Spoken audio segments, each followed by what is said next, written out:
My name is Quintin Dealey. I'm the chair of the Maudsley Philosophy Group, and I'm very pleased to invite Dr. Jianan Bao to give a presentation this evening. Jianan is a colleague at the Maudsley Hospital. She is a specialist trainee and academic clinical fellow.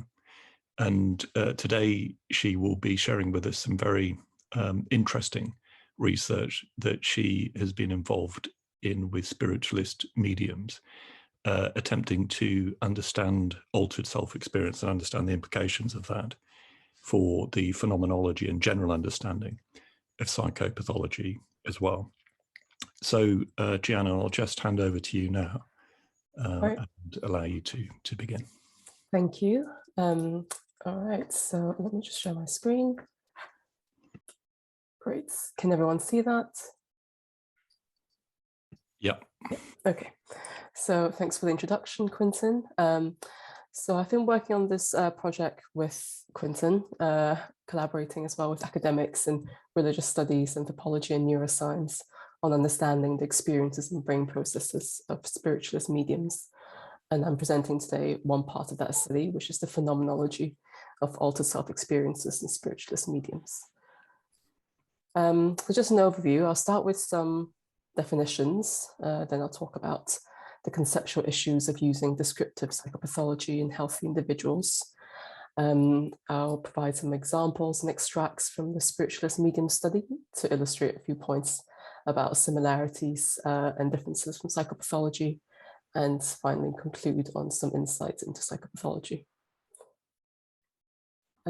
So what are altered self-experiences? Altered self-experiences refer to mental contents for which the sense of self-origination, control, ownership, and or awareness are lost, and which are instead experienced as belonging to the initiative, control, and or ownership of another agent.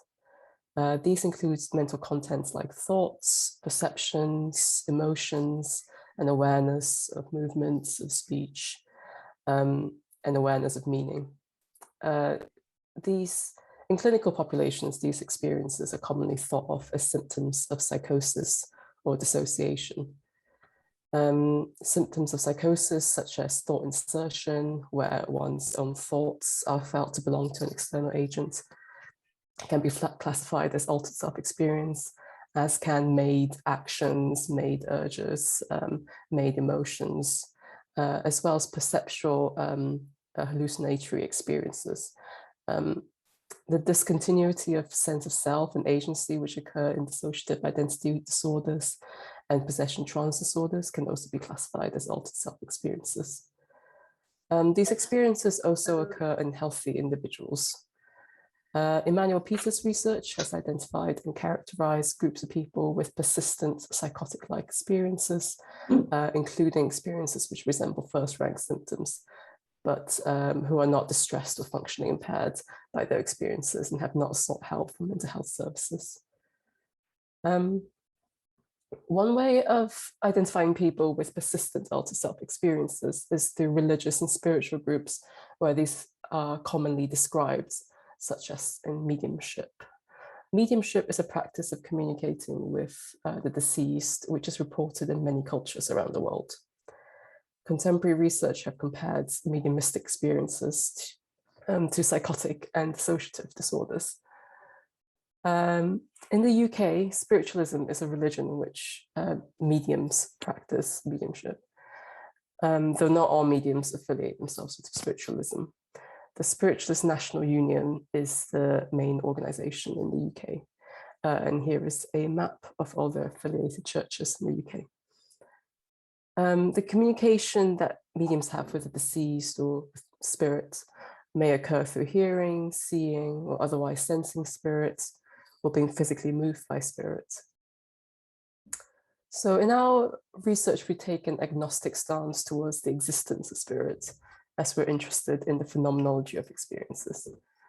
Phenomenology is a term that's been used in quite a heterogeneous way. Barrios, in a 1992 paper, outlines 4 ways in which the term phenomenology is used. And the way that we use the term is aligned more closely with Jasper's rather than hustle. A simplified definition is the study of subjective experience. In theory, the phenomenological approach avoids assumptions about causation, beliefs, normativity, so the investigation can proceed without preconceptions about whether spirits or brain processes are causing these experiences. So we can be agnostic about what the cause is. And in theory as well, we can investigate phenomenology without making judgments about whether they adhere to cultural beliefs or practices. Descriptive psychopathology is the study of abnormal experiences, which uses phenomenological methods, but is not entirely, I would argue, free of presuppositions. Descriptive psychopathology was developed to describe symptoms that appear in mental disorders. Schneiderian first-rank symptoms, for example, were derived from empirical study of patients in asylums. They therefore import observations derived from individuals who are distressed and functionally impaired by these experiences, and people who are also socially ostracized and potentially not part of a social group with common beliefs. That is not to say that we cannot use descriptive psychopathological descriptors, as these descriptors nevertheless contain phenomenological characteristics and ways of describing experiences, which are familiar to clinicians and provide a useful way of comparing healthy and pathological experiences. Jaspers talks about phenomenology, although maybe here he means specifically individual phenomena, as isolated fragments broken out from a person's total psychic experience. The emphasis here on the fact that people do have a total experience of these individual phenomena. So the total psychic experience he refers to is how individual phenomena such as hallucinations or delusions connect and lead on from each other to form a totality of experience. The experience of someone living with schizophrenia, for example. I'm going to be talking predominantly today about individual phenomena, though in our project, we're also aiming to understand how individual phenomena are related and the global experience of mediums. So this is in our study of spiritualist mediums, we aim to characterize the phenomenology of altered self-experiences, and in doing so, develop a method for comparative study of healthy and help-seeking individuals. Me and a sociologist of religion conducted interviews with 40 spiritualist mediums. The interview started with a question about typical experiences of communicating with spirits, then probed about specific aspects of communicating with spirits. The interview also took an open-ended ethnographic approach to understand the wider worldview of the participants. The participants also filled in questionnaires about dissociative symptomatology, absorption traits, perceptual anomalies, and we've also collected data on hypnotic susceptibility. I won't be talking about these questionnaires today as they're still being analyzed. The interviews were coded using items and descriptors, which are closely aligned with descriptive psychopathology. The items were derived from the present state examination, the Manual for Assessment and Documentation of Psychopathology, and we also referred to Carl Jasper's General Psychopathology and Sims Symptoms in the Mind. To get around the issues about using descriptive psychopathology for non-pathological experiences, we changed the names we created a code book based on these, based on the psychopathology texts I referred to earlier, and we changed the names of these items so that they did not imply psychopathology. We pulled out the phenomenological characteristics of each item and used neutral descriptive terms instead. For example, external voices without auditory stimuli instead of auditory verbal hallucinations. Here are two other examples of items from the codebook. We looked into the literature on thought insertion and delusional perceptions, including Jasper's, looking in Jasper's General Psychopathology, to pull out the phenomenological characteristics of each. So for thought insertion, what we have in our codebook is that the respondent lacks a normal sense of ownership and of some of the thoughts in their mind. The thoughts or experiences coming from an external agent, not their own. There is an immediate and vivid awareness of external ownership as the thought occurs. And this point about immediate and vivid awareness is quite important, as I'll talk about later. This other item that we have in the code book is awareness of meaning linked to perception, which is derived from the delusional perception items from descriptive psychopathology textbooks. And for this, the phenomenological description is an awareness of meaning that occurs in two stages. The respondent receives an ordinary perception, and that is then immediately interpreted with meaning, while the perception remains unchanged. The meaning is of immense personal significance. So that's some examples from the code book. So after coding each individual item, we also analyze and discuss the extracts, which were categorized in each item, comparing them to typical symptoms of psychopathology to look for similarities and differences, which I'll talk about now. Also, just to say, we also coded, we also, as part of the study, examined association between individual items and developed global ratings on the for each individual. And the global ratings were informed by the totality of experience in and the mediumistic style of the participants, constrained by theoretical categories of religious and spiritual experiences. And I will talk a bit about this later. So I'm going to talk about experiences which are similar to psychopathology. Names have been changed to preserve anonymity. So these are two extracts of participants talking about hearing an external voice and about hearing noises in the room during a seance. So I'll just read them out. And I was just touching this opal bracelet and I was really admiring it because it was so pretty. And I heard this lady say, "That's mine." And I turned around to see who it was and she wasn't actually there.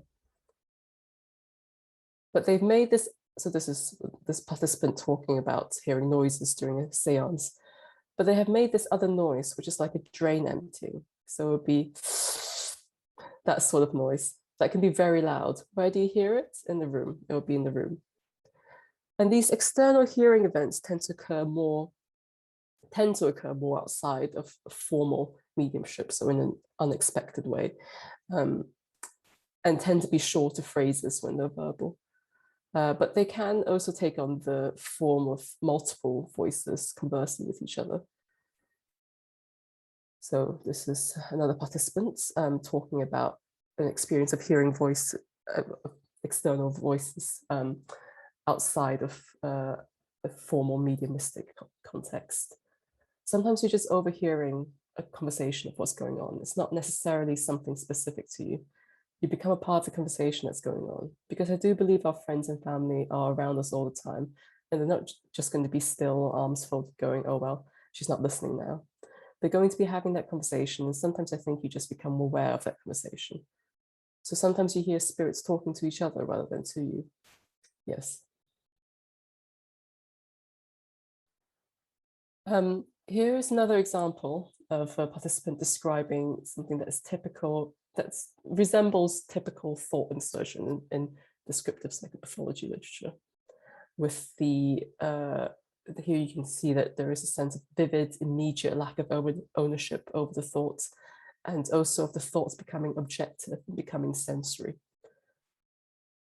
And how could you tell that someone was coming in at the time rather than you were just thinking? It's like you feel a weird pressure in your body. It's as if someone, you know, when suddenly another thought comes into your head because you think of 100 things at once. That's what happens.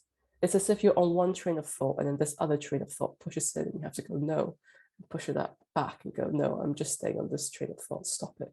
So that's what they do. They, referring to spirits. It's just someone trying to get in on the conversation. And here is another example of external control and influence of movements, and in this case, movements. This is derived from the made movements and made actions items from descriptive psychopathology. I'll just read it out. So what was happening is that they were starting to make my body move really fast. So say, now I'm moving my hands normally. What would happen is that they would actually bring my arms out and I would be spinning my hands at such a speed, I do it sometimes, that I would be creating air and energy and things like that.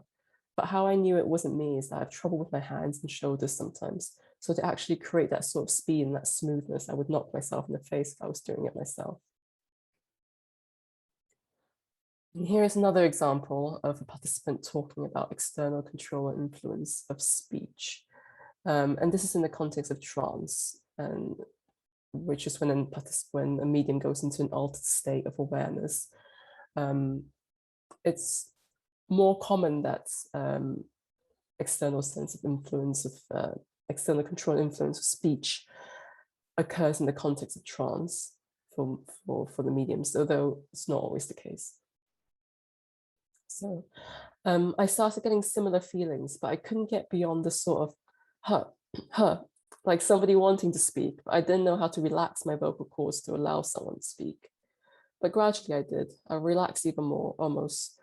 Trance is not, you're not totally unconscious, you're still slightly aware. You have to be, because if you feel something that's not quite right, you've got to be in a position to stop it. So over time, I learned to relax and people spoke through me in a totally different voice, totally different way of speaking. When I do a public demonstration, my guide, who I know the name of, he begins by taking me over, my voice changes. And finally, this is an extract from someone describing a self-referential situation, which is an item derived from the delusion of reference symptom in descriptive psychopathology. My granddad, his name was CP, his brother was JP. I'm sitting at these traffic lights in this side road, this Jeep comes down. I'm bored, I'm the third car back. I'm sitting there going, do, do, do, do. I just looked, this car stopped at the giveaway and the number plate was, you know, you get these people that try to make a number plate and it's really poor, like it'll be B19 OSS and you're supposed to read it as boss and ignore the 19. This number plate had been made and it was like JP, his brother's name, his father's brother's name. It was just like, okay, and I've seen that car regularly, always at key moments, because I can't will somebody to drive across my path with a number plate that has significance in a particular moment that resonates with me. And that kickstarts it off. Even if it's not a feeling that I know, that I just want to say, hi, Nan.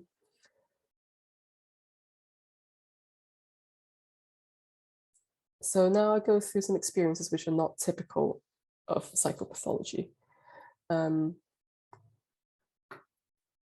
One of the major differences is that participants generally describe their experiences as positive and sometimes even enjoyable. So this is someone describing a pleasant auditory and somatic experience when communicating with spirit.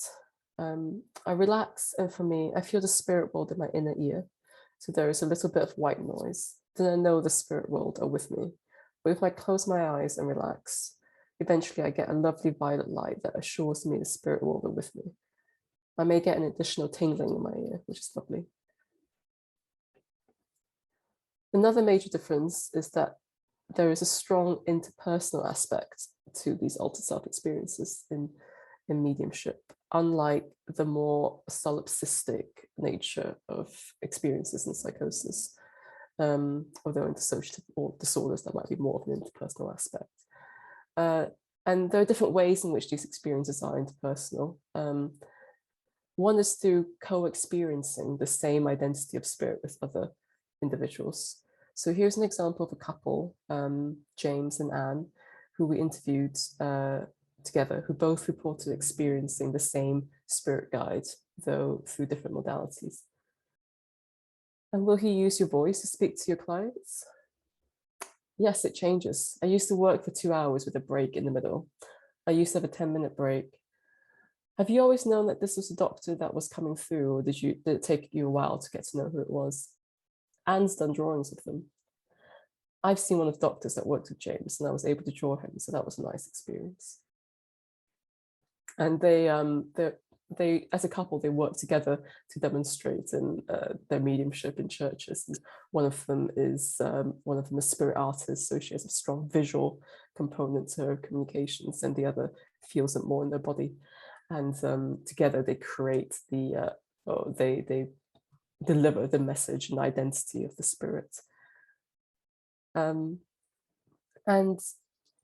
since these altered self experiences tend to be messages for other people, validation of the message, of the veracity of the content of the message by others, can play a role in discerning whether thoughts are felt to originate from the self or from an external agent. So this is another extract from Andrew, who is talking about experiences of thought coming from that feel like they come externally, and how he distinguishes between that and his own thoughts. It's just like a thought coming in, but you know it's not your own. That provides information from that person. Can I just ask, how do you know it's not your own? What gives you that?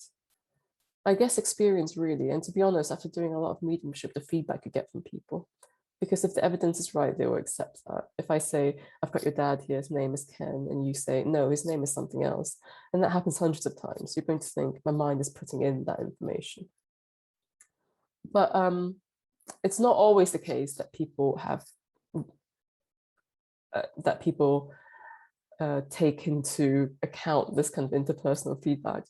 And some participants describe having a strong immediate sense that this message is from spirits, and even if their clients or the person they're delivering the message to doesn't understand the message, they still are pretty certain that the message is very certain that the message is coming from spirit. And later on, Andrew goes on to talk about how it's not that straightforward. It's not just a process of validation from other people. And I'm going to be talking a bit more about the process of attributing agency in general, because it's not something that comes up when so much in descriptive psychopathology, but comes up quite a lot when participants describe their experiences of thoughts from external agents compared to thoughts that are their own. And maybe that's because thought insertion in descriptive psychopathology is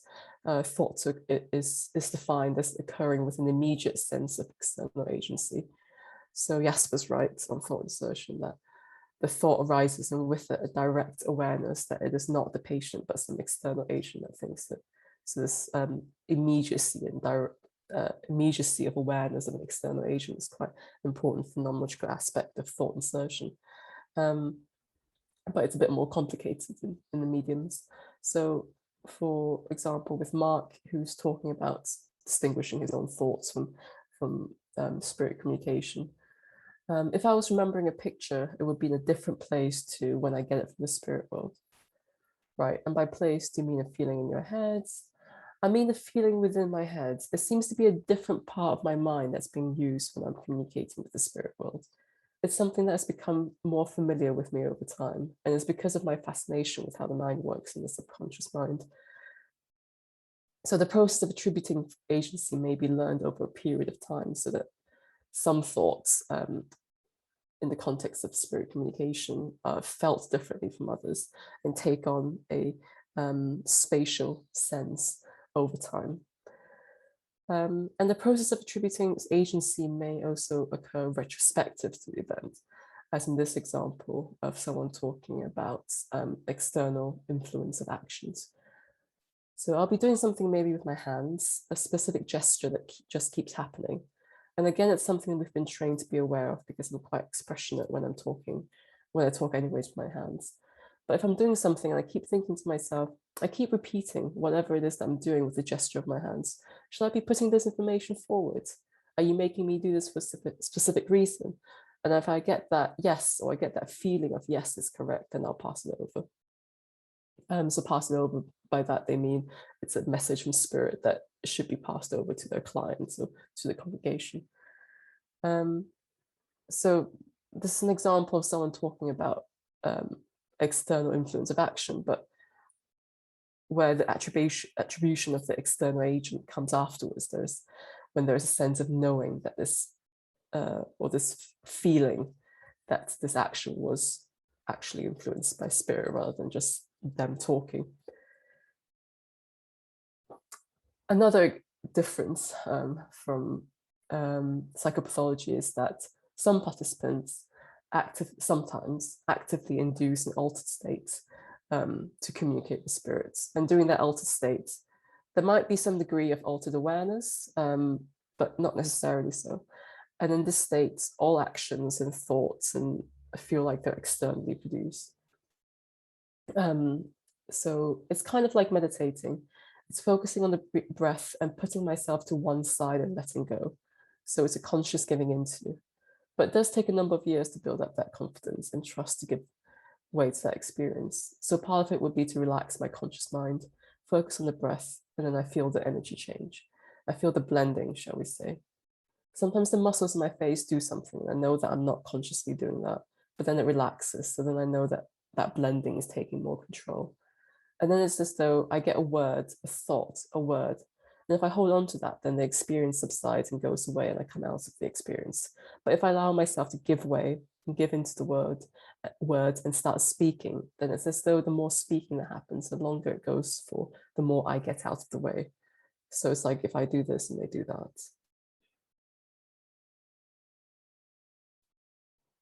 And finally, there are a variety of mental phenomena which are not really given as much granular categorization in descriptive psychopathology, which are similar to thoughts and maybe could be categorized under the umbrella of thoughts, but are quite a heterogeneous set of experiences. And these are all attributed to spirit. So autonomous memories is one example, which bears some resemblance to thought insertion. But because these memories are acknowledged to be autobiographical, there is a preserved sense of ownership over the thought, over the memory. But there is a reduced sense of agency. The memories are occurring in seemingly autonomous ways that feels like it's under external control. I did a lot of training with a woman called MP. I kept saying to her, when I make contact, it's like I'm remembering stuff I did as a child, or I'm seeing my grandfather working in the mines. And she said, that's heart memories. That's what I call heart memories. And what it is the spirit world use all your experiences, all your emotions and all your memories, because a lot of people have similar lives. One way the spirit world works with me is they actually show me things that I've experienced. But it's actually because, say, for example, they'll show me going to Disney World in Florida. But when I stayed at Disney World in Florida, it was my honeymoon. So what they're actually saying to me is that the person in front of me went to Florida for their honeymoon, or they got married in Disney World or something like that.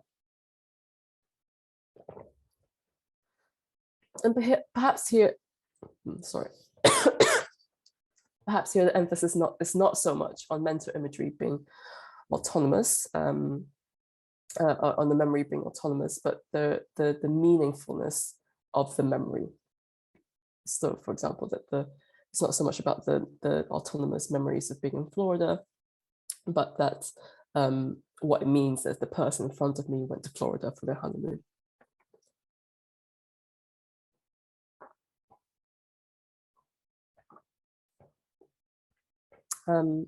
Another variety of thought, which comes up a lot, is mental imagery and symbols. And they resemble vivid internal seeing, which might resemble this descriptive psychopathology item of pseudo hallucinations, and it could be very vivid internal visions. And they feel very autonomous, and once again, the sense of agency is lacking. So do they ever give you thoughts in a way that's different from speaking directly to you? Yes, they show you things. And show, you mean like visual? They might show you, like, last night I had a brick wall and something to tell me that this person who built this brick wall was a master craftsman because he was perfectionist in everything he did. So that's something that you saw in your mind's eye? Yes, so he showed me that. And once again, the emphasis could equally be on the sense and attribution of meaning that's triggered by these images. And the system of meaning might be something that's learned over time. And in a in a way that takes into account other people as well. So not in this sort of solipsistic way that delusional systems might occur in psychosis. So here's someone describing how they developed this system of meaning of symbols over time. So over the years, what mediums should do when they're training is that they should sit and meditate on things like the color red and the color black. What does it mean to me?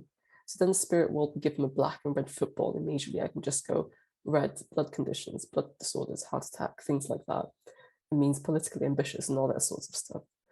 So what he's talking about here is that if he gets the color red as an internal image, it means these things for his clients. And often the system of meaning and meditation is discussed in development groups with other mediums. So it's kind of like it's a shared experience of meaning. And finally, the third variety of thought out there is something that more resembles intuition. And it's broadly encapsulated in the term claircognizance, or sometimes clairsentience, which is a term used by mediums to describe this feeling of just knowing something and that being handed to them by spirit world. So would you describe your clairsentience as having thoughts inserted into your mind? Sometimes it's not even a thought in my mind. It's just knowingness. It's just this knowingness of what it means. I suppose when I first started, everything had to go through, this is what it feels. Therefore, it goes into my head for my mind to logically work it out, and then it comes out. Whereas that doesn't happen now. You get your own shortcut key, a bit like having your screen on your computer, and you've just got your desktop shortcut. That's the only way I can describe it and put into words. It's like you don't need to go through that thought process, even though everything has to come through your mind. It just does it far quicker, so that you're not coming out of that awareness of the power in the world of spirit, but you're able to just verbalize it without having to bring your conscious mind completely to the fore. And this might have some resemblance to this phenomenology of having heightened awareness of meaning, which is a term that we use to describe delusional type experiences, where there's a heightened awareness of meaning of something in quite a sudden personal way. But here there is no immediacy or great immense personal meaning. It's a bit more quotidian. So these are the things which resemble thoughts and internal seeing and potentially delusion type experiences, but they're much more subtle and not really, I suppose, not really part of descriptive psychopathology. Finally, I'll say something about our preliminary impression of the total psychic experience of mediums. And I'm referring here to the Jaspers concept of a totality of experience. Our impression is that there are two mediumistic styles. One where the experience tends to be more vivid, immediate, and felt to be very much external to them. The other is more subtle, felt to be more internal, and may require a longer process of attribution. And for some mediums, there may be a period of their life where they have more vivid experiences, and then later become more subtle. And the vivid experiences may provide a blueprint for subtler experiences to be later developed. And ultimately, the medium's experiences converge upon a shared belief that their experiences are evidence of the spirits of deceased individuals, and this is shared with their communities. And that affects what the spirit communication, what the altered self experiences are about, although it can take on many different modalities. So what can we learn about psychopathology by studying healthy individuals? On the phenomenological level, by thinking about how to apply descriptive psychopathology to healthy individuals, and going through the process of extracting phenomenological characteristics which can be applied to healthy individuals. Through that process, we have identified experiences and language for describing experiences which are applicable to healthy individuals and people with psychosis and dissociation. And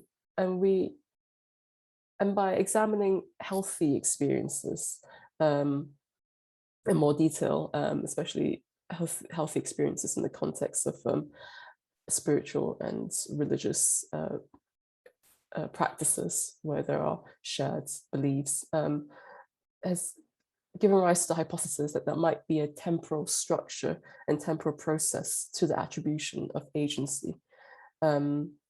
So that thoughts and actions might feel like they come from an external source, and that might be influenced by the cultural and religious beliefs, but that the attribution of the agency might not be immediate, might come afterwards. And this might also occur for some people with mental disorders, but be underexplored. And finally, we discovered that there is greater variation to thought-like experiences than that which I described in descriptive psychopathology literature.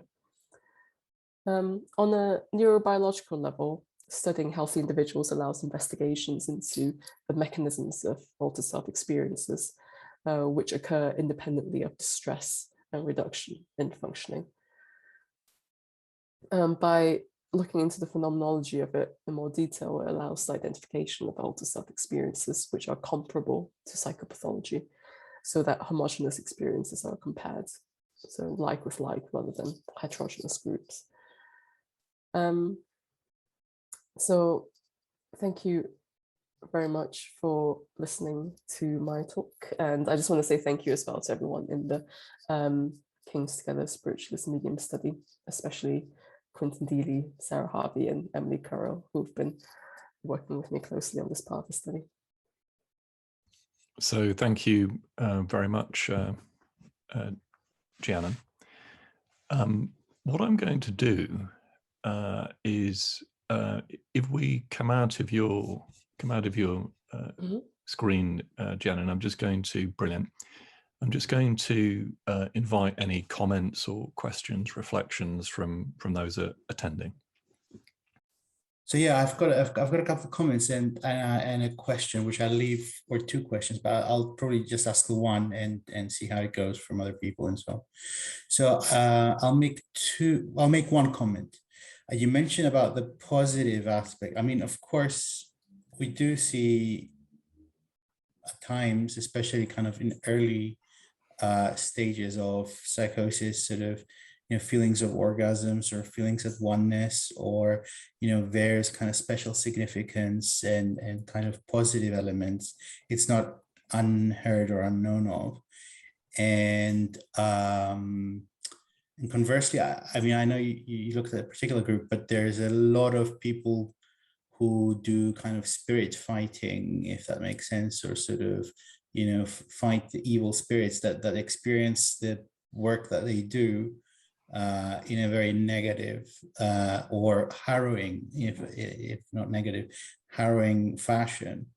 And but they do it because they feel it's God's calling or something like this.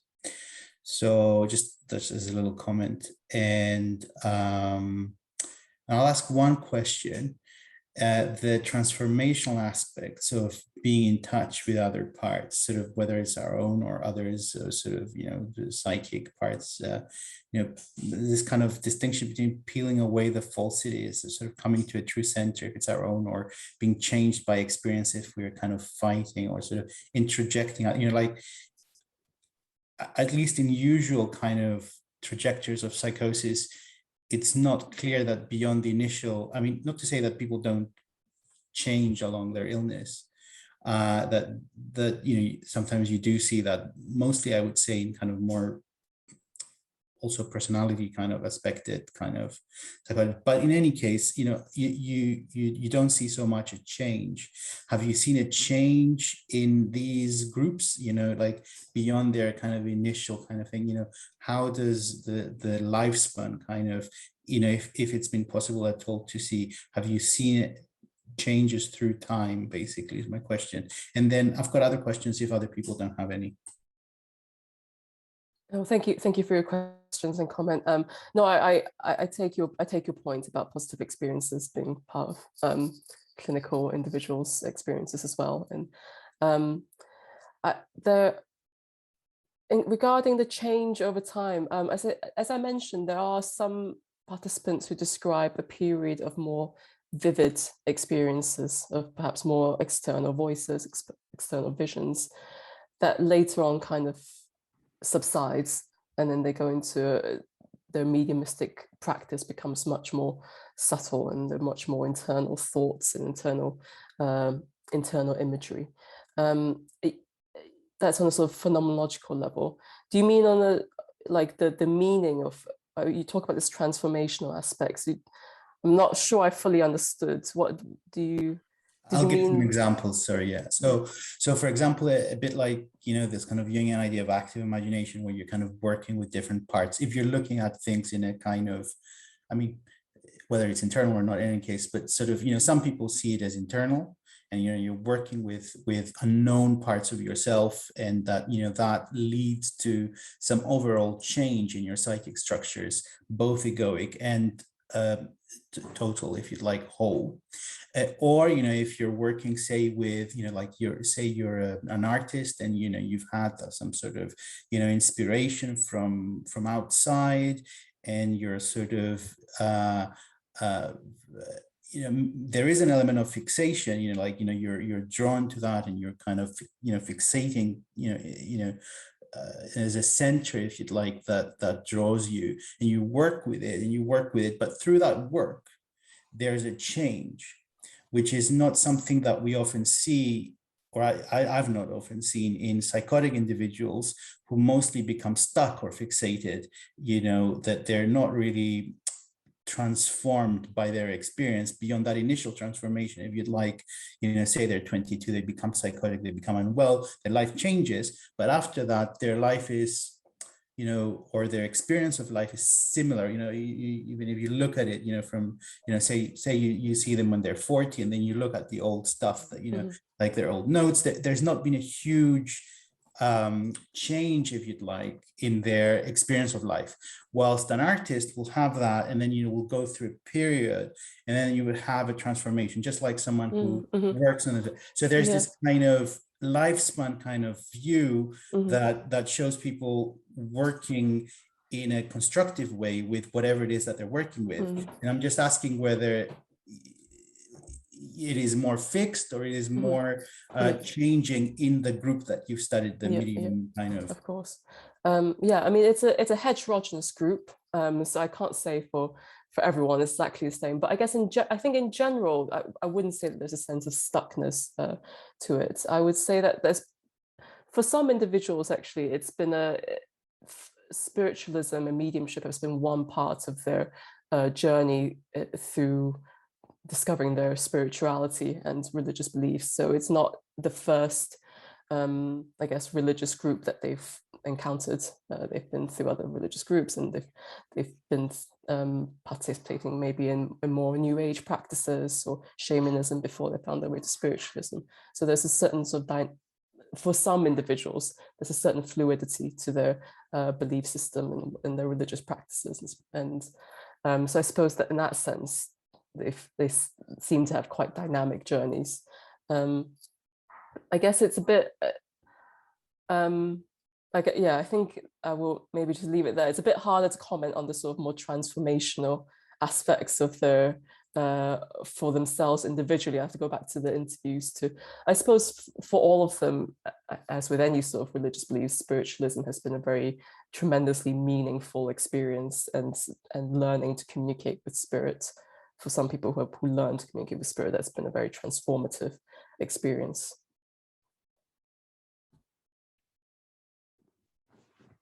Thank you. Thanks, Christos and Jianan. Any more comments or questions at this point? So there is a question in the chat from Graham Kidd.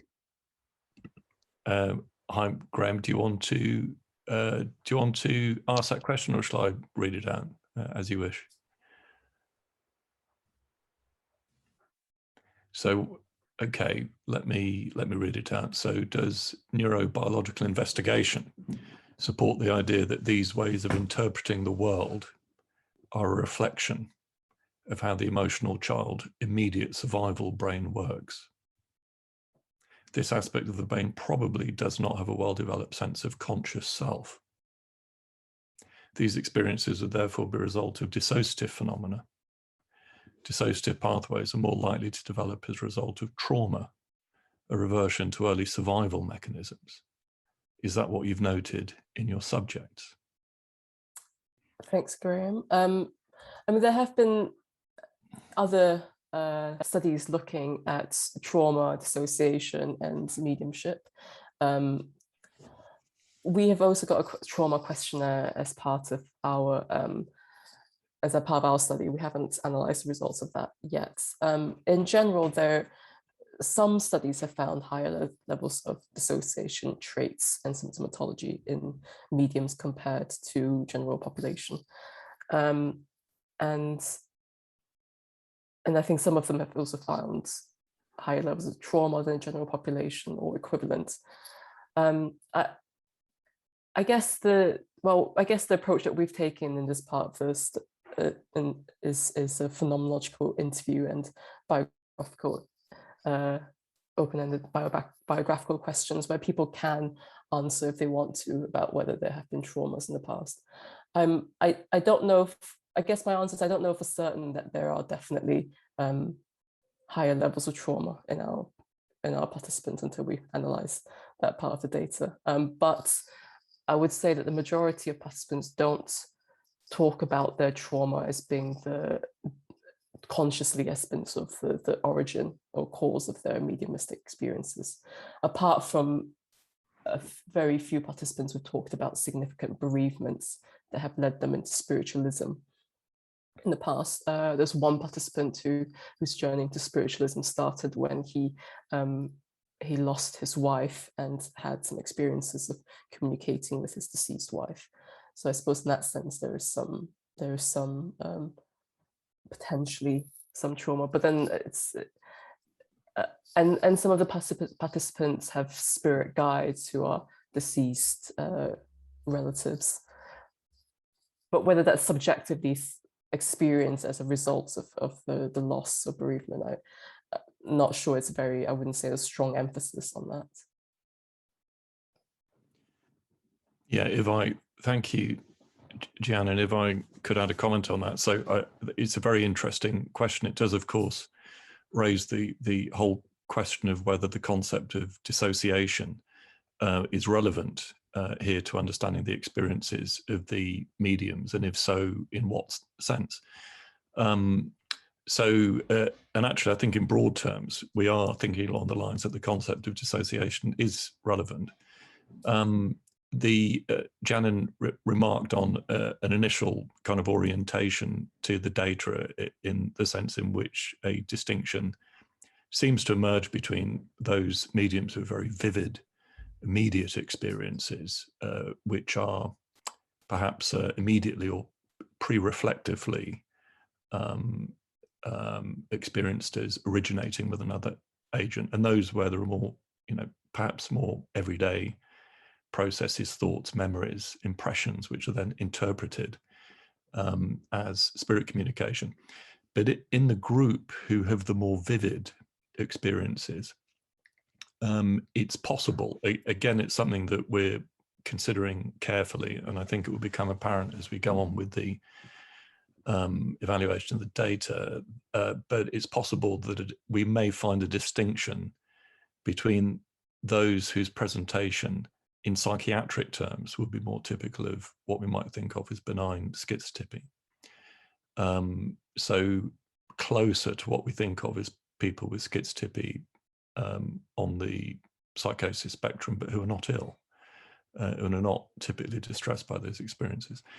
And others who have a pattern of experience which is more reversible and seems to present much more like people who are responding to suggestions. So therefore, the link between the concept of suggestion and dissociation is therefore relevant in the sense in which their experiences tend to be restricted to religious worship, context of religious practice or worship, or seances, communication with spirits, rather than be a more pervasive style of experience. So now so that's a line of inquiry, if you like, but the actual link between trauma and dissociation has certainly been made in some of the ethnography of spirit mediumship. So, for example, Seligman and Kiermaier have worked with candomblé mediums in Brazil, and they, in their work, they interpreted the experiences of the process by which people become mediums. The biographies of people who become candomblé mediums are typically people who have been exposed to high levels of trauma and describe experiences which are dissociative in nature, but they experience themselves as perhaps intercepted by the spirits or encountering the spirits, and in the process of interpreting their experience as originating in spirit context, it starts to become reappraised as meaningful and starts to become reshaped in certain important ways, which then start to conform to the ideas and beliefs and practices of the candomblé spirit, and they become incorporated in the cult, and they're assigned a valued social role, whereby their experiences and their experiential propensities are meaningful. So that would be a link to trauma. And it also is a link to the broader question of, is there something about being embedded in a religious or other culture which values experiential propensities of this kind, which is psychologically protective and alters your trajectory. So, you know, that is something that we certainly hold that idea in mind, and we're exploring it.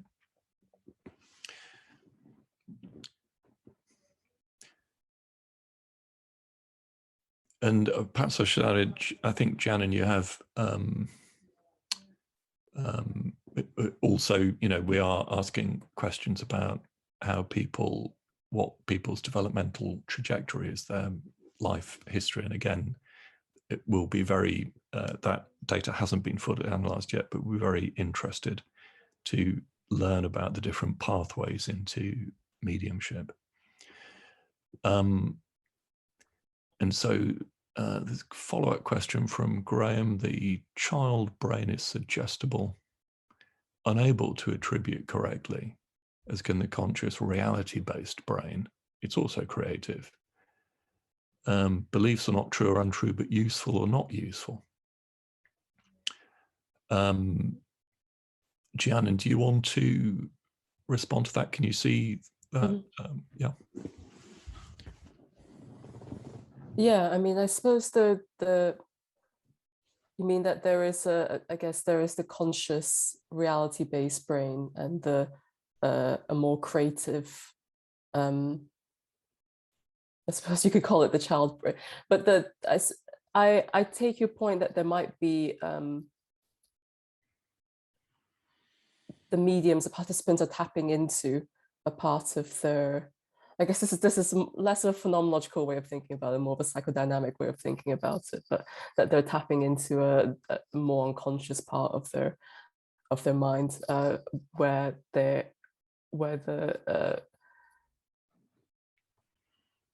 there's potentially more links are drawn between things in a more creative way, with more sort of hyper association between things and more heightened awareness of meaning in that way of thinking. I guess it's not necessarily a psychodynamic way of thinking, but I see your point. I think there is potentially a switching from one style of thinking to another style of thinking during mediumship, where there are which leads to this heightened sense of awareness of meaning and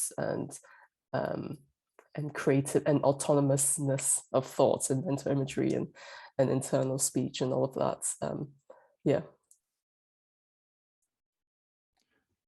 I think the point about, you know, beliefs are not true or untrue, but useful or not useful. I think, I suppose it depends upon, you know, there are many types of belief. I suppose underpinning that question is a contrast between the idea, you know, perhaps a notion that, you know, one view of, you know, what psychiatrists do is in some senses is that they're, you know, perhaps somewhat reluctantly called to be sort of custodians of what is accepted as reality, and then people who deviate from that in some important way by virtue of delusion or hallucinations or other types of abnormal beliefs or experiences are, you know, well, in some scenarios, they would be considered psychotic and considered psychiatrically unwell, and, you know, and in many cases treated against their will. So that would be a very sort of strong distinction between adult, if you like, an adult reality testing view of what psychiatrists do, versus, you know, and this contrast with the notion of a childlike brain. But I suppose another way of thinking about this is just to re-emphasize the our cultural embeddedness, and how our all sorts of different notions of what the world is and what sorts of experience can happen and what types of, whether certain aspects of the world are not recognized, are socially shareable. And so there are, you know, many ideas that we may not accept within a secular context that within a religious or other kinds of cultural context would just be assumed. So I think in the case of mediumship, a key point is the fact that it is a religious subculture, a religious group, or, you know, in some ways, sometimes the use of the word religious may be an overstatement, or at least it would be a rather religious in a rather loose sense. But it's certainly a body of practices in which the practitioners and those who consult them share the idea that there's something, there's a real possibility of communicating with the deceased. And of course, it presupposes that human beings continue beyond death and are available and accessible to communicate with. And then there are all sorts of more specific expectations and beliefs which vary with the particular tradition within which people are working. And some are quite orthodox, it's quite systematized, and others are highly eclectic in the sorts of ideas that they appropriate. So there's a sort of element, you know, the Spiritualist National Union is much more like a church, is much more something approaching a theology or a specified belief system, whereas other mediums are very fluid and eclectic and more within the New Age tradition, and often quite widely read within their relevant literatures, and take ideas from many sources which inform their experience. But the key point is that they they do form part of a community. It's a really important point, actually, in terms of thinking about what distinguishes it from psychopathology, because a key point about the experiences that mediums have and the way that they interpret their experience is that it's socially relevant and intelligible. So it's congruent with ideas of people who consult them. And when it is not congruent, when it diverges, then that would also be noticed by, you know, their community. And there is a kind of an anxiety and something of a discourse, actually, amongst mediums about people who are psychiatrically unwell, and a very strong distinction between mediums and people who are psychiatrically unwell, we've encountered that, like a very clear distinction that's made, which is interesting. But I think one of the hallmarks of that is the idiosyncrasy of what experiences that people have and what people say, as well as the sort of rather dysregulated and disinhibited or disorganized pattern of behavior that somebody with a major mental disorder would present with, like a psychosis. So anyway, so that's a reflection on that.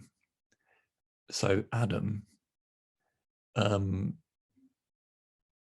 do you want to just join? I saw you're here. Do you want to just join and share that comment? Because I know you've done some important research yourself on mediumship. Do join us. Hi Adam, nice to see you. Hi, thanks, Quentin.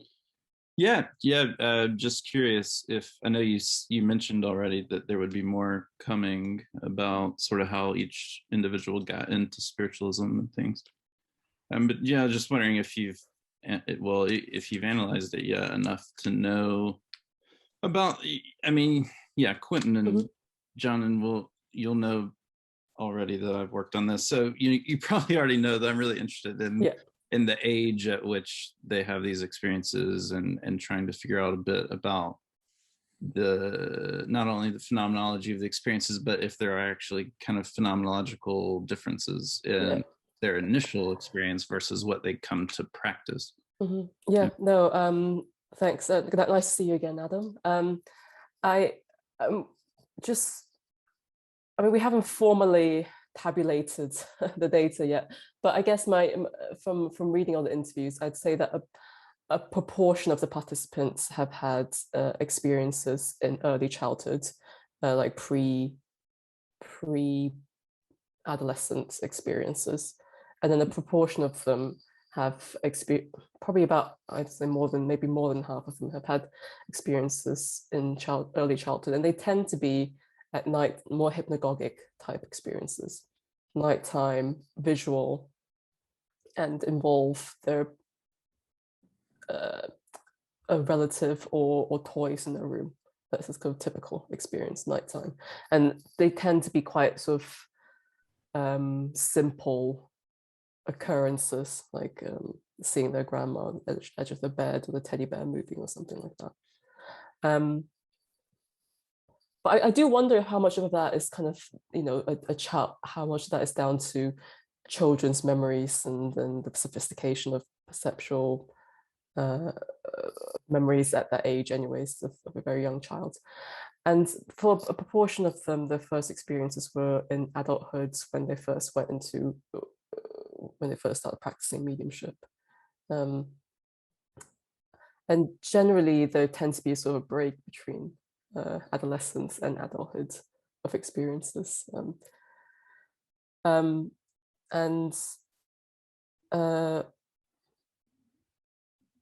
Does that answer your question? Was there anything else that you wanted to find out about that? Yeah, well, yeah, it does. Yeah, I mean, it's roughly the same thing we found, I guess. And I don't know. Actually, I missed the first few minutes of your talk. I apologize. So I don't know how you recruited in the end, and so we may have some of the same people in the studies. I don't really know. Yeah, that's a good point. I mean, I guess we recruited mostly around London, and then there was snowball sampling of people. So I guess geographically, your sample was further north, I assume. Yeah, and mostly through the SNU, really. Okay. Yeah, I guess that's, I mean, I think it was already mentioned, the kind of multiple pathways idea. So I guess that's still stands up to an extent. But I guess I'll ask one small final question. For the proportion who came into the experiences and into spiritualism as adults, was there any pattern at all of those initial experiences being, I mean, I know that the question about trauma was already asked, but maybe not overt trauma in that sense, but within like a state of bereavement or? I would generally not. I would say the majority of our participants didn't place much emphasis on any traumatic events or bereavements. And that might be the kind of narrative they want to tell us as well. I'm not sure. I'd say the majority of the adults' first experiences tend to be in more like formal settings where they're trying to learn mediumship. Jianan, I mean, I know, you know, as you say, that aspect of the data is still being analysed. So just to check, so far you don't have a sense that there's a theme about bereavement being an important catalyst for increased participation in mediumship. No, I mean most participants have experiences of bereavement, but I'd say a very small proportion of them have directly linked their mediumship to bereavements. But many of the mediums have got interested through attending seances. Or because the families were involved in spiritualism, or through attending churches. Yeah. Thank you. So, Mel, do you want to ask a question? Hello. You're muted at the moment. Yes, Okay. I know I'm muted. It didn't quite formalize itself into something I could put in the chat, but I was thinking about your discussion about whether these experiences are dissociative or not, and just reflecting that when you were describing them, Jianan, and I was struck not so much by a breakdown in self-other, but with the familiarity with which they were describing learning to discriminate these sensations, and that they were describing the sort of aspects of the internal world as if they were picking up in perceptions from the outside, in much the same way that my incredibly talented osteopath describes his way of making sense of what he's experiencing when he's treating somebody and sensing things, which I don't entirely understand. I don't always follow it. And I share a friend who's an osteopath sort of tendency to flip backwards and forwards between cynicism and yes, there is something here. She had a beautiful description of going on a craniosacral osteopathy course many years ago, and half of her was going, oh wow, these people are incredible.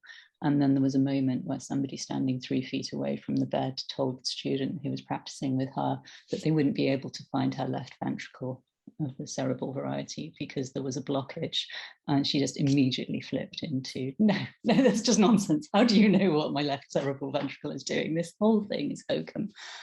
But that it feels as if it's on a continuum between us learning to identify that there's something strange going on in a chest x-ray, learning to assess by feeling what's going on in somebody's brain and spinal cord, and then identifying the way that the inner organization, and that's what struck me more, the continuity with normal experience, it's normal learning, and less a sense of dissociation, which maybe I just spend too much time with dissociated adolescents, because the last thing that I feel in their presence is any sense of discrimination and analysis and attention to detail and learning. Yeah, thanks, Mel. That's a really interesting point. I do agree with you. There is definitely a continuity with normal experiences, for especially the latter half of the experience, the extracts that I was pulling out. They're definitely more subtle and continuous quotidian experiences. I guess maybe the difference with people with dissociations, that these are the mediums are, well, some of them are have spent a lot of time in development and training and thinking about their experiences. So, and some of them they teach mediumship as well, and they teach they teach others how to discern between communication from spirit and own thoughts and feelings. So they are actually very good at introspection and noticing their own bodily sensations and their own mental contents. So, and they're very good at articulating that. So I guess that is quite a big difference, and that might be a sort of a training effect. And also, I mean, it might also help that through their training, they tend not to be sort of overwhelmed by these potentially dissociative experiences. They can kind of, or they've had time and space to reflect and take a sort of meta view of their experiences. So that might be a difference in why they can talk about it in a more articulate way. But I agree, there isn't actually for some people do describe very like strong derealization type experiences. There are some people who talk about that, but in general, the sort of the mental phenomena they describe are a bit different from the sort of dissociative clinical population I've met as well, unless they're very, very articulate, and more. I guess your point is more akin to kind of people who are who can think very creatively and imaginatively about and vividly in their mind about things. And I suppose I'm also thinking, I can see Garrett's got his hand up as well, but very briefly about sort of the spectrum in yoga classes, so between contemplating inner sensations and mapping them out according to medical anatomy, or mapping it onto the chakra system, which there's almost the same sensations, but it's a very different pattern for making sense of them. Mm-hmm. Yeah, I guess that's another way of sort of spatializing emotions and thoughts. And the different sort of like patterns that we have around them, making sense of what it is that we're noticing. Yeah. Some of which sounds completely common sense, and some of which sounds very, very implausible and unlikely. Yeah. But thank you for a really interesting talk. Thanks. Thanks, Mel. Before Gareth comes in, actually, just also a reflection on that. So, so I think to press I think the clinical comparison is really interesting and important. Of course, it's fundamental to, certainly a dimension of this research. And so in what respect, so I think the kind of intuition of clinicians as to whether or not these experiences sound like the sorts of experiences that patients have is actually really important and really interesting. And it seems to me that, a few themes emerge. So one actually is the experiential vividness, because of course, in clinical practice, when we see people with psychosis or people with dissociative psychopathology, there's often there's a salience and a vividness of the experience, which in some way is unquestionable, often at least in the most extreme manifestations of disorder. There's also there's a question about the degree of control, or to put it another way, the unbiddenness, the intrusiveness of the experiences. And I think one of the features that we've noticed about many, perhaps not all of the mediums, but many of them, is this question of the temporal structure of the experience, the temporal evolution of the experience. So distinction is drawn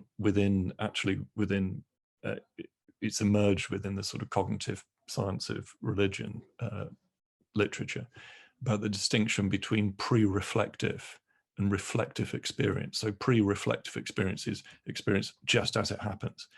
It's the sort of phenomenological vividness, the sort of here and now as it's unfolding. And the reflective experience is actually how we're able to, over milliseconds and seconds and perhaps longer timescales, reflect and appraise on our experience, and the experience starts to mean something else, and perhaps even phenomenologically to evolve. So it's not just the meaning that evolves, but the experience itself can sort of alter potentially. And so I think it's clear that many of the mediums some of them do clearly have pre-reflective experiences that they then appraise, and the meaning and perhaps also the perceptual field evolves. And some of them actually, the pre-reflective experience that they have originatively actually sounds very much like a normal experience, but because of context and training, they appraise it as spirit communication, and then it starts to stand out as being spirit communication or interpreted as such. So I suppose one question for me is, it's certainly true that I think the number of spiritualist mediums who have a kind of experiential intensity and vividness of pre-reflective experience, which resembles that of many of the people we see with mental disorder, is probably relatively small, but there will be some such individuals, perhaps virtuoso type mediums. I mean, certainly looking at the ethnographic literature, there's at least if those descriptions are accepted as phenomenological accounts, there's absolutely no doubt that there are many mediums, shamans, and so on, who have extraordinarily vivid, compelling, subjectively real experiences of agents and alternate realities and so on.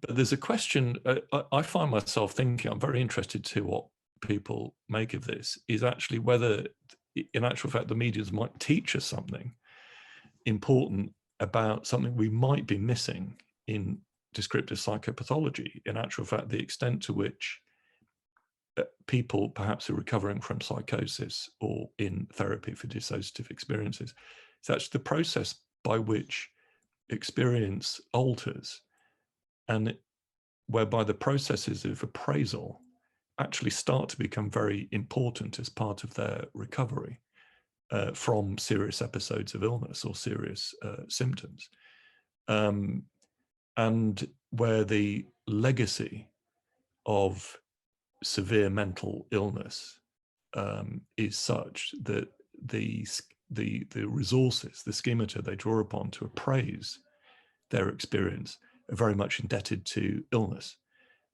to their illness experience and the ideas and notions which formed under those circumstances. And so that casts a long shadow over the process of recovery when, if you like, the experience itself, the givenness of experience starts to equilibrate, or starts to approach that of the general population, if I can put it like that. So it's a question, really. It's a question about, if you're looking at predictive coding terms, it would be about priors and how priors influence appraisal, experience, and so on. Anyway, that's just a reflection. It's also an invitation to reflect, for the clinicians amongst us, of whom there are many, of course. Gareth, what would you like to say?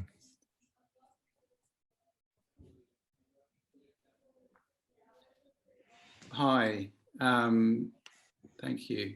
So there's quite a lot that's been covered here, and I'm finding it hard to follow all of the threads. But can I just put in some questions about what's the kind of theoretical commitments here, or what's the sort of theoretical strategy, if you like? I wasn't entirely clear listening, and I just wondered, you might be able to just clear this up. I mean, okay, so there's a lot of talk about psychosis. Psychosis has become an incredibly vague concept, actually. I mean, we mean all sorts of things by it, and our inability to say what we mean by it is becoming kind of a problem, I think. But you were talking about schizophrenia, and you're talking about the descriptive psychopathology that goes back to Jaspers, and you're talking about first-rank symptoms of schizophrenia. So, but I wasn't quite sure where you were sort of lining yourself up with here, because, I mean, on the one hand, you're talking about, you seem to be kind of, talking about the history of schizoid research, Manuel Peters' more recent work and so on. This is about schizoidism as a dimension, isn't it? With the idea that certain extreme forms on extreme ends of that dimension can represent the phenotype that we call schizophrenia. So that's this old idea that goes back to Kretschmer, that there is this property which is to be schizoid, and that property or that quality is this sort of thing of being cold, brittle, asocial, detached. combined with this sort of intense sentimentality. I mean, these descriptions that Kretschmer had and so on. I didn't hear that in the data.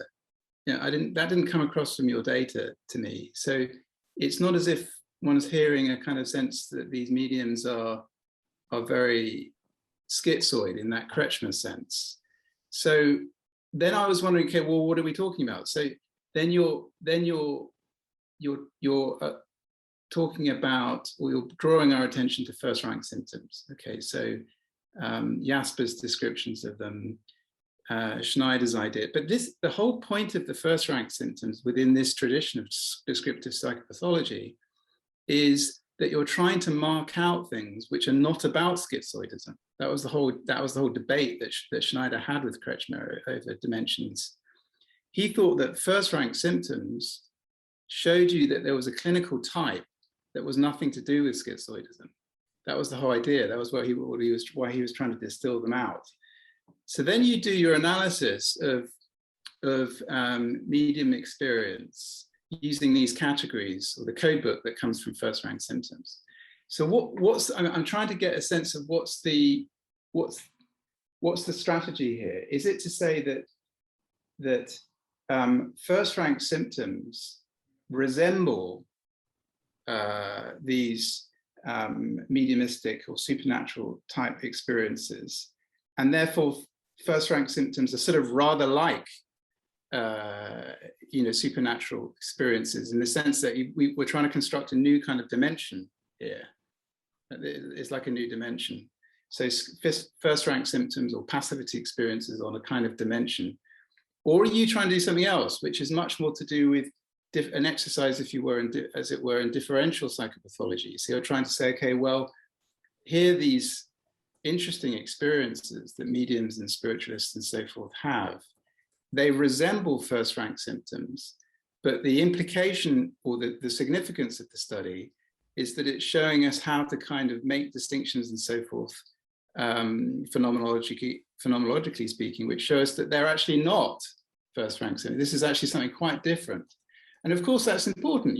When we're doing psychopathology, part of what we're trying to do is know about forms of experience which actually look or can be similar in some respect, but actually they're not. That's the whole point of differential psychopathology. So in relation to first rank symptoms, that's very important, isn't it? Because depersonalization is kind of overlapping, but yet different.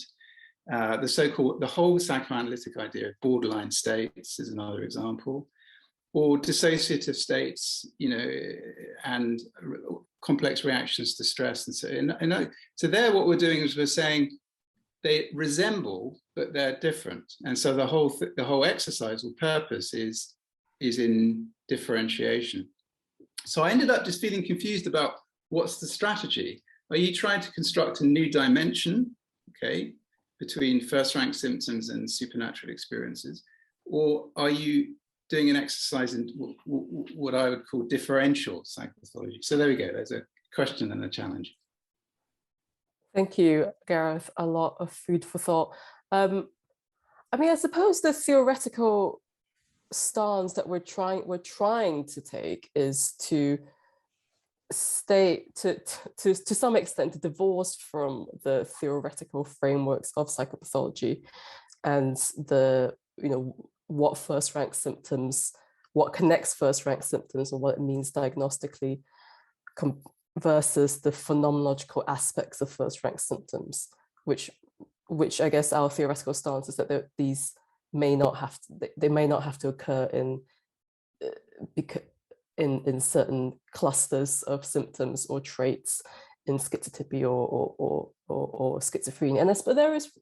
There have been attempts to apply first rank symptoms in dissociative personality disorders and found that people with dissociative personalities have lots of first rank symptoms, although I guess people can argue about whether the phenomenological core is the same or not. I suppose that's why we use the term altered self experiences. We're not. It's not trying to just look at first rank symptoms in healthy populations. We're trying to look at experiences which there is a sense of external agency and ownership over mental contents. And I guess that's one attempt at trying to stay away from that theoretical diagnostic framework and just look at the phenomenology of the experiences. Whether they have a cluster of experiences which resemble schizotypy or schizophrenia, that is another step of the analysis. In the first instance, what I'm talking about today is the individual phenomena that people are reporting. But absolutely, it's important how they cluster and what kinds of groups of experiences they have. Sorry, what? Because that I mean, what you say about the atheoretical position is interesting, but is it going to work? Because I mean, Jaspers, as you know, famously took an atheoretical approach, but his whole idea of passivity phenomena was that the structure of the experiences themselves, first-rank symptoms, the structure of the experiences themselves showed you that they were pathological. That was it. You almost could derive the pathological implication from the structure of the experiences. You know, the sort of the very notion that a thought could be inserted. Jaspers' thought just showed you that there was something that was going wrong, you know, just at the level of phenomenological analysis.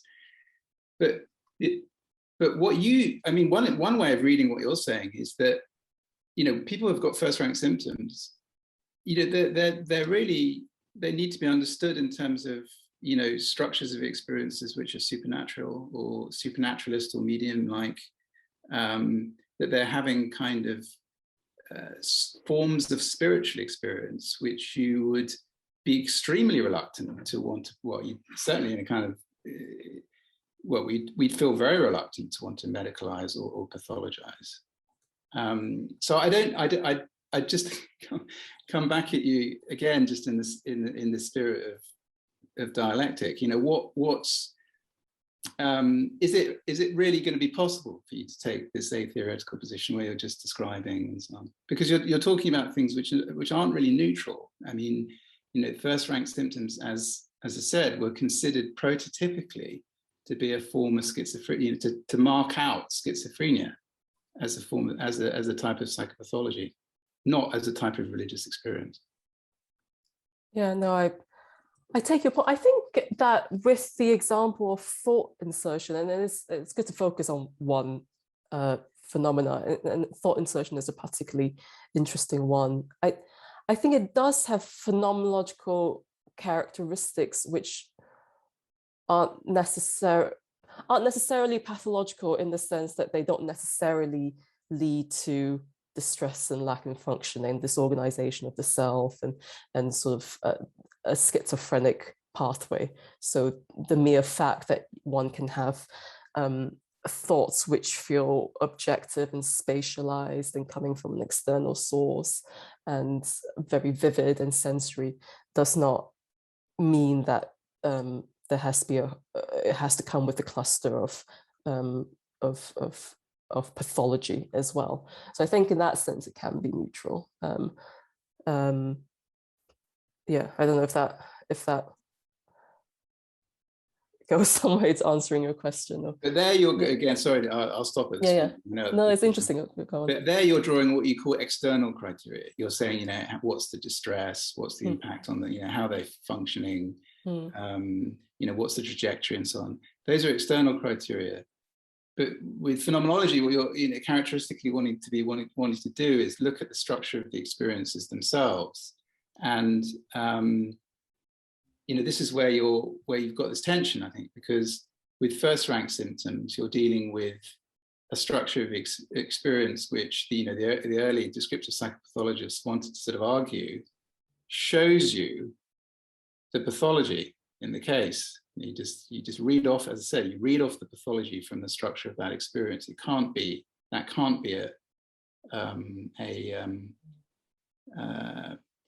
you know, that can't be a kind of form of experiencing which you know, which is you know, consistent with, you know, with well, I mean, one way of framing it is, it can't be a form of experience that's consistent with rationality, or it can't be a form of experience that's consistent with having an ordered intentional life in the phenomenological sense. That's really different to saying, well, this is a form of experience that's profoundly illuminated by spiritualistic experiences, or is on a continuum or a dimension with them. Yeah, but could I offer a couple of comments? So, Gareth, that's a really good set of questions. They're an important set of questions, actually. I think when we're thinking about this research, actually, I don't think Kretschmer was uppermost in our minds, but Schneider certainly was, and Jaspers as well. I think the contrast, actually, that we were thinking about, I mean, there are different routes into this type of research, but in terms of psychiatry and clinical psychology research, one strand is, of course, the notion of psychosis as a continuum function. It goes back to the paper of 1969 of that title, which is a contrast with the prevailing view originating with Jaspers about the idea that one can operate a very strong distinction essentially between psychosis and normality, between madness and normality. So the successor research, which has mainly not just been led by clinical psychologists, but they've played an important part in it, has been the idea that there is a psychosis continuum, a spectrum. Now, the idea that there is a single continuum, that psychotic traits are in some sense normally distributed, I think it's a problematic notion in many ways. But I think the point is there are several points that emerge here. So one point is about to consider the presence or absence of alterations in experience, which can be well described in the terms of descriptive psychopathology. And are those alterations in experience solely restricted to people who would meet diagnostic criteria for schizophrenia? Or is it possible for dimensions of experience to change in such a way that it phenomenologically overlaps with the changes in fundamental dimensions of self-experience that occur in psychosis without the person being ill? So without disability and without distress. Now, that claim that it's possible to have an experience, say, of thought insertion without disability or distress, in actual fact, I don't think is necessarily equivalent to accepting a psychosis model, a continuum model of psychosis.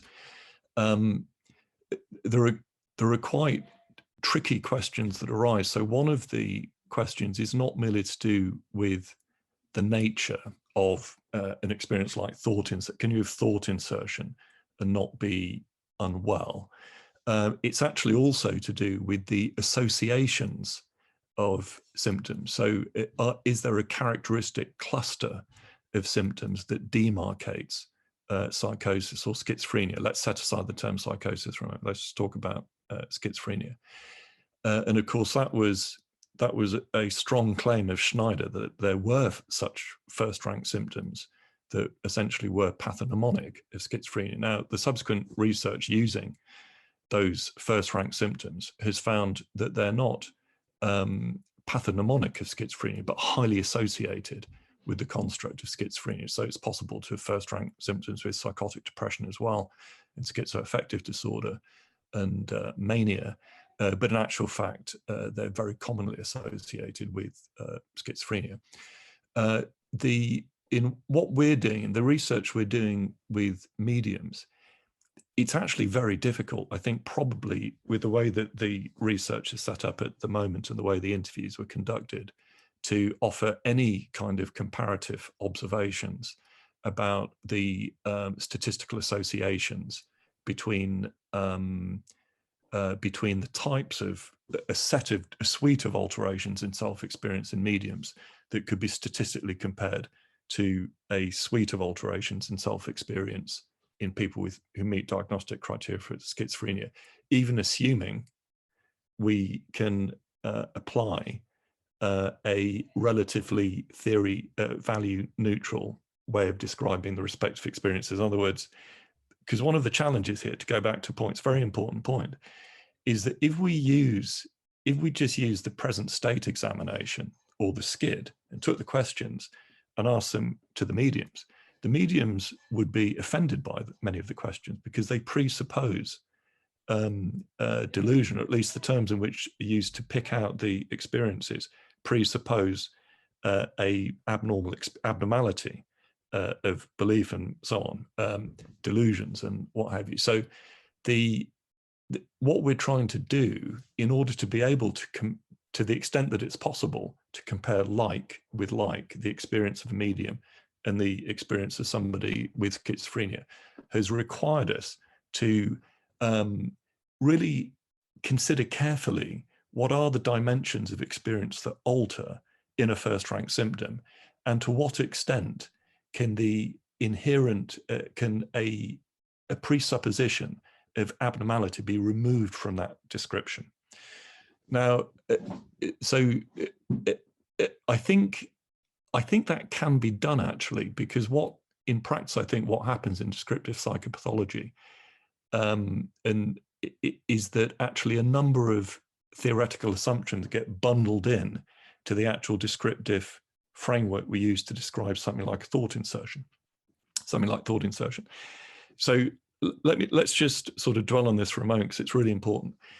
I think basically when descriptive psychopathology was forming in the early 20th century, the people who were forming it were predominantly atheist and rationalists. They had evolutionist assumptions about the development of human societies, and they viewed even though they were mostly secular, they had inherited a profound mistrust of enthusiastic experience, religious experience, from established religion, of established churches of Christianity, and actually also in Judaism as well.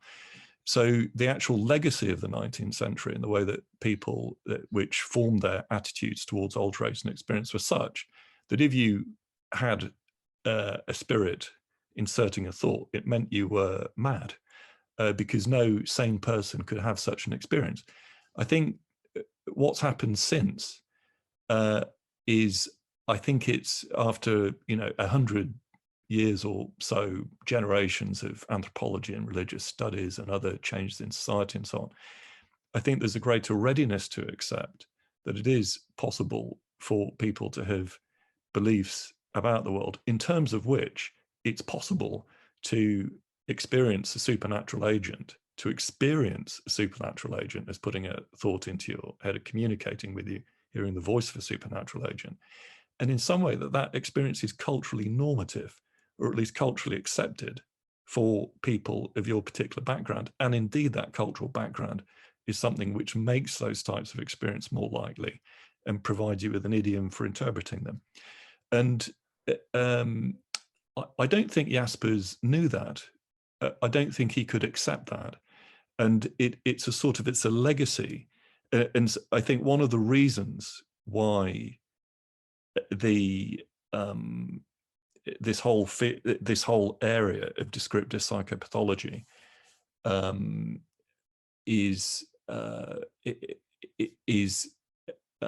it's difficult, it's somehow ill-fitting when we try to apply it to variations in human experience, cross-culturally, cross-religiously, cross-civilizationally, and so on, is because actually of the secular atheistic assumptions which underpin it, which means that gigantic sort of swathes of human experience are dismissed as error and falsehood and or madness. And I think that's the problem, really. I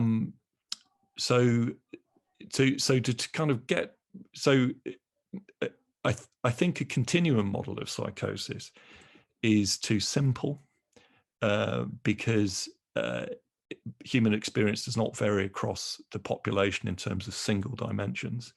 And there are too many alterations in experience for a continuum model, I think, to capture all relevant. We're going to be talking, I think, about at least a sort of a cluster of continua, different types of continua. So in terms of what you're talking about, I think you're kind of on the money when you're talking about differential psychopathology. It might be differential psychopathology, or actually it's an empirical question as to it's a partly empirical question, it's partly an interpretive question as to the respects in which thought insertion in a medium is equivalent or not to thought insertion in a patient who tracks diagnosis of schizophrenia. And I think the sort of pre-reflective experiential feel of some mediums, not the majority, but some of them, it has a sort of experiential vividness and unbiddenness and intrusiveness and immediacy and clear origination in external agent, which would make it, I think, phenomenologically equivalent, at least in those dimensions, to an experience of thought insertion. Doesn't mean that everything else they're experiencing corresponds or overlaps with the experience of somebody with schizophrenia. So it's more so at the moment, I think it's a kind of vigorous questioning of what are the experiential dimensions which are involved in first-rank symptoms, and how can those dimensions be teased out and described in a way that they can then also be explored in people who do not meet criteria for schizophrenia. And if we can do that, then what implications might that have for, say, how we understand brain mechanisms underpinning these kind of alterations and fundamental dimensions of experience? So I think, yeah, so anyway, that's kind of response to what you're saying, really. Rob, I see you've manifested. Hi. I was just going to try and extend what Gareth, I think, very helpfully sort of drew out, which was what was troubling me. And I think it sort of takes us to what is at the heart of potentially a sort of a bit of a crisis in psychiatry and sort of expertise more generally at the moment about, and of course, anthropologists got there first with the participant observer method and sitting alongside. And so when you're studying medium experiences, you're like anthropologists sort of sitting alongside. But the dimensional view that the cognitive psychologists have sort of latched onto, to some extent, does assume someone who can sit with you and fill in the forms to say where they are on dimensions. And I guess it does contrast with this idea of, you date it back to, these sort of evolutionary atheists or whatever, but the idea of an expert, a psychiatrist who sits there saying, I know what pathology looks like, and I am trying to work out as the normal expert with my knowledge, whether this person in front of me conforms to what I take to be unwellness, what I take to be psychopathology. And really in that context, to sit down with them and ask them even to fill in a skid or anything, doesn't really make sense. And, we do it because that's the only way we can really do our science, but we don't really do that when we're clinically practicing. We sit in A&E, I'm on call tonight, if I get called down to A&E, I will try and work out whether I think the person is unwell. And it's a different kind of activity.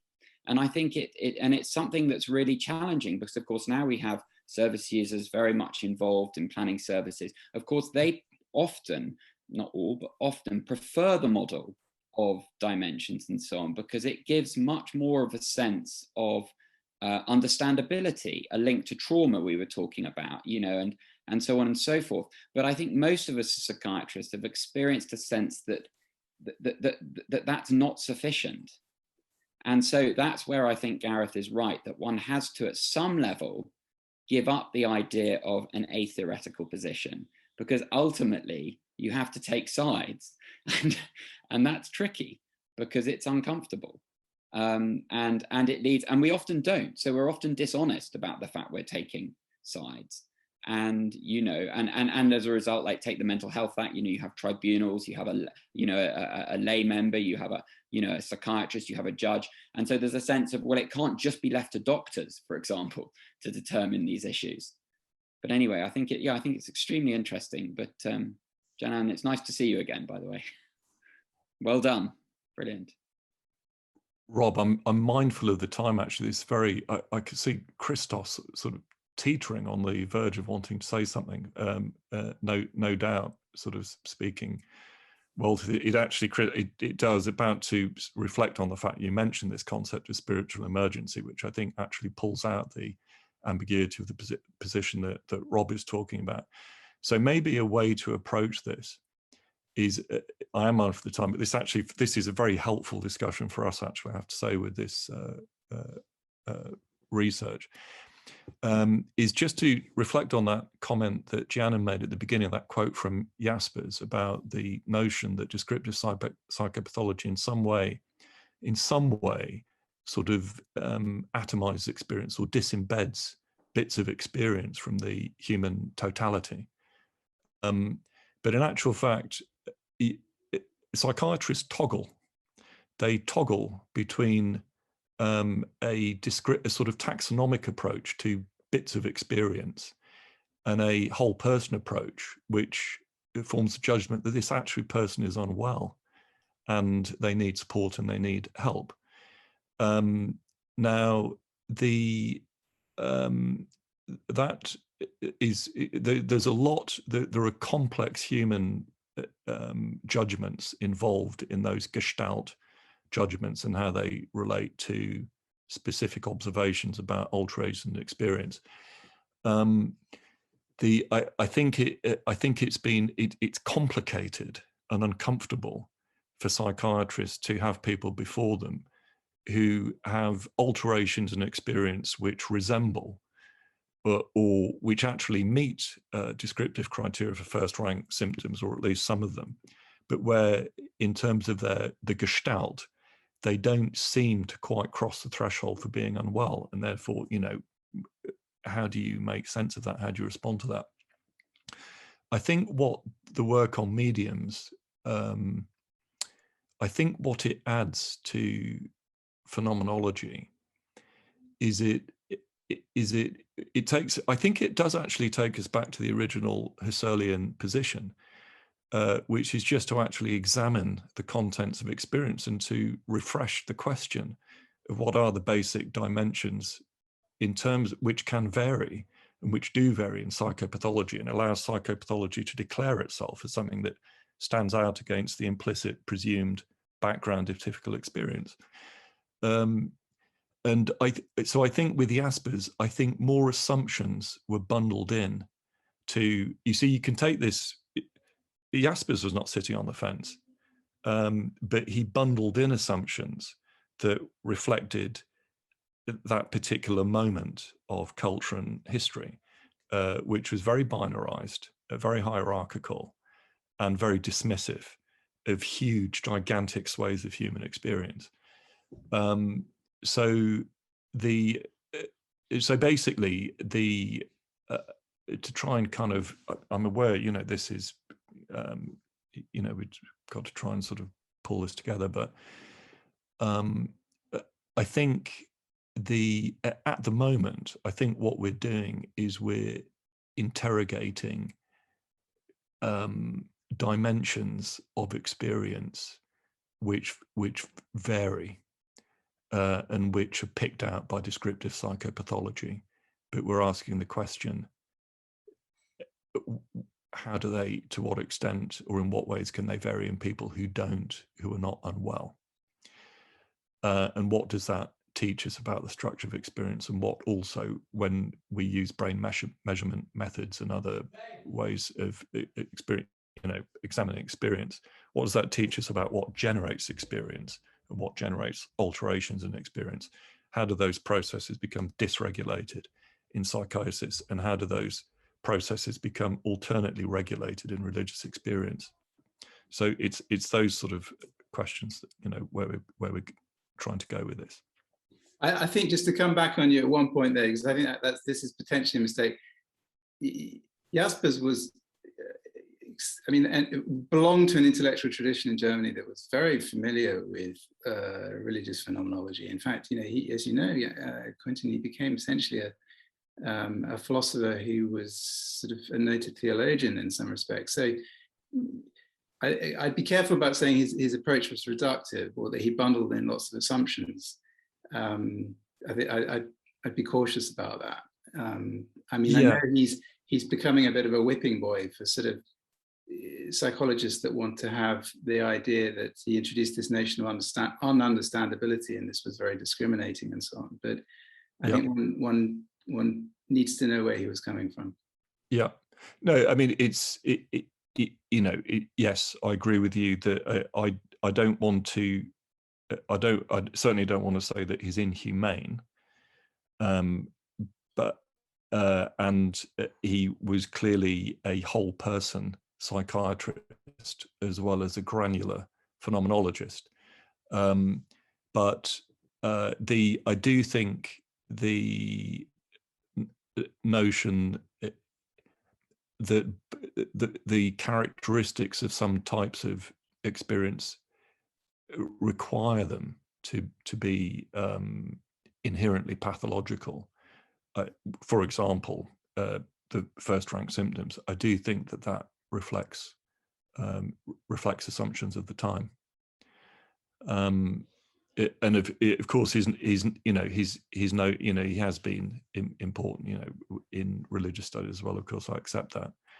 I'm mindful of the time, actually. This is very productive discussion, but Rob, were you gesticulating in order to say something? No, I just wanted to make just one small further point, was that I think this does connect to who is making the judgment of unwellness, because we often sort of say as if we can be that standard of that, but more and more that's being challenged, and it's the patients themselves who are saying, I am unwell. I mean, it's an example away from what you've been talking about, but take ADHD, having talked to people working even in national services who will say, I have never told someone they don't have ADHD. Well, imagine us doing that with psychosis. I mean, it's an extraordinary position where people can themselves tell the doctor. I've told lots of people they don't have ADHD. You're not that doctor, maybe, but that is the case. That so whether it's 100% or 80% or 70%, the dial is shifting, and that does throw up some very interesting questions for us, I think, as a profession. It does. Is this a good note on which to conclude? Well, I had a few things to say. I could say something in relation to. I'm just mindful of the time, actually, that we've been talking for almost 2 hours. But can you say it very briefly, Christos? I'll do my best. As a closing comment. So there's this haiku-like brevity. Okay, so this thing about descriptive psychopathology, I think, is a cue. It kind of brings two inimical things really together. This kind of descriptive, kind of life-based, experience-based, bringing the dynamic to language, sort of what's been written down, bringing it alive, sort of, to mirror, that kind of base, grounds up type of thing, bottom up.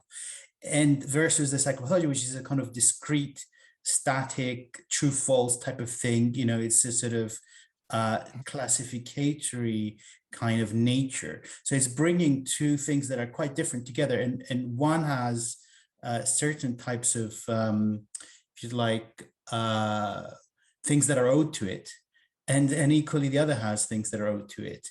So it's not. I don't think it's by accident that these things are created, and I would say that if you, and it's my feeling that the work that you do tries to give more time to the phenomenological and to the bottom up to the extent that our language allows, and I think that's a good thing, and that I think that is, as you were saying, sort of not to be stuck in a flash from 100 years ago, not to say that things are massively different over the last 2 million years of evolution, but also to appreciate the role of culture in shaping experience and our notions of what is good or bad or true or false or accepted or unacceptable socially, essentially. Yeah. Thank you, Christos. So Jianan, I think we're on the home stretch now, but I think we should just thank you actually for an excellent presentation, very stimulating. So do our traditional Zoom applause. Great. So yeah, thank you very much everyone as well for all of your contributions.